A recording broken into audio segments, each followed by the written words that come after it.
Welcome to section 7.7, part 2.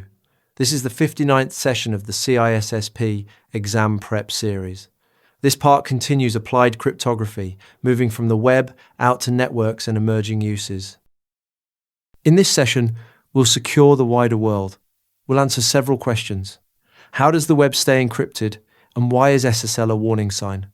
What is Tor doing under the hood? How does Steganography hide a message in plain sight? What are the ways to encrypt network traffic? How does IPSec protect communications? And where is cryptography heading next? Why does this matter beyond the exam?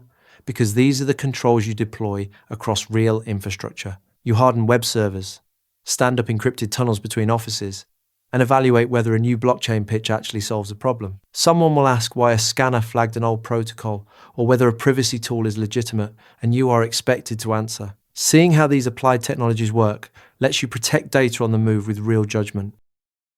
So how does the web stay encrypted? And why is SSL a warning sign? Secure web traffic runs on transport layer security, the successor to the older secure sockets layer. SSL is riddled with known flaws and is unsafe to use today, even though many people still casually say SSL when they mean TLS. Treat that word as a prompt to check what is really running. TLS itself uses hybrid cryptography. The browser and server negotiate a cipher suite. The browser pulls the server's public key from its certificate, generates an ephemeral symmetric key, encrypts that key with the server's public key, and sends it over. The server decrypts it with its private key, and both sides then talk using the fast symmetric key. Remember that TLS is a framework, not an algorithm, so you must also confirm the algorithms inside the cipher suite are strong.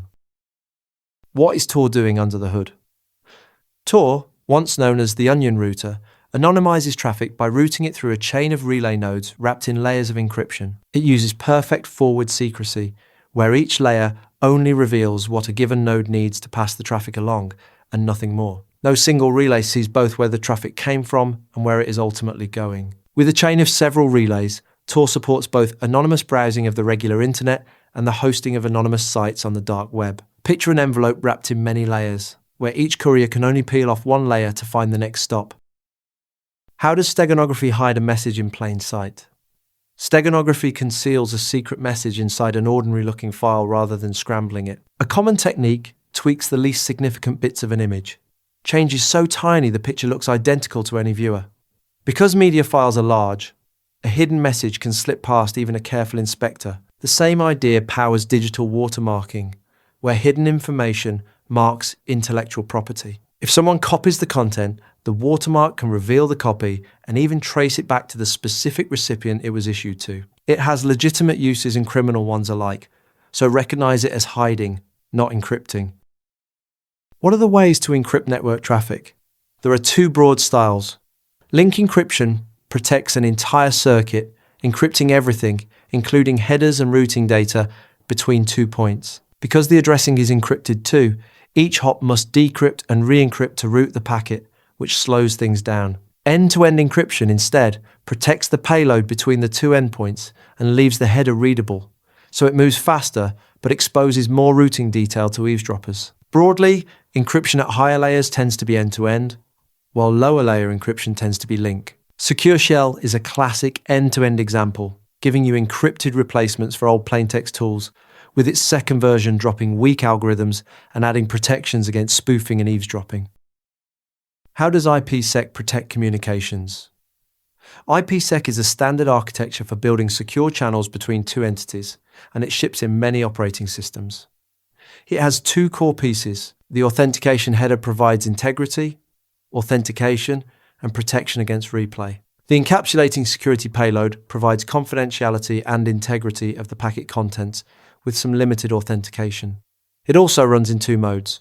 Transport mode encrypts only the payload, suited to peer-to-peer communication, while tunnel mode encrypts the entire packet, including the header, suited to link encryption between gateways. IPSec relies on a security association to represent each one-way connection, so a two-way channel needs 2, and using both protocols in both directions needs 4. That per-association control is a real strength, letting you manage exactly what may use a connection. Where is cryptography heading next? A few emerging areas are worth knowing. Blockchain is a distributed, immutable public ledger that spreads records across many systems so no one can tamper with or destroy them. First made famous by cryptocurrency and now spreading to supply chains and ownership records. Lightweight cryptography targets constrained settings, using purpose-built hardware to encrypt with minimal power.